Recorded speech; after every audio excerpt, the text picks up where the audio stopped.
Hello mga kaibigan, maligayang pagdating sa aking channel. Nandito kami na may magandang video. Magkaharap na nakaupo sina Engin Akyurek at Tugba Büyüküstün, ang paboritong mag-asawa ng Turkish television world. Nasa agenda ang mga pangyayaring naganap pagkatapos ng pagtatalo sa pagitan nila.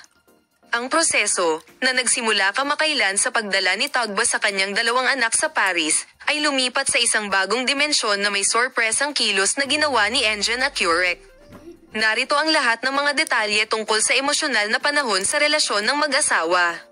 Si Tuba Büyüküstün ay nanirahan kasama ang kanyang asawang si Engin Akyurek, at pagkatapos ng hindi pagkakasundo, pumunta siya sa Paris noong nakaraang linggo, kasama ang kanyang mga anak.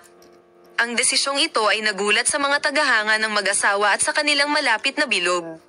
Habang si Tugba, na gumugol ng ilang araw sa Paris kasama ang kanyang mga anak, ay nanguna sa mga post ng basura sa social media, naging isang bagay ng pag-usisa kung anong hakbang ang gagawin ni Engin sa sitwasyong ito.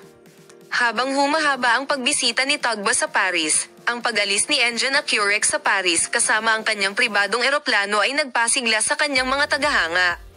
Ang hakbang na ito, na nagpapakita ng debosyon ng aktor sa kanyang asawa at pamilya, ay binigyang kahulugan bilang romantic side ni Engin sa social media.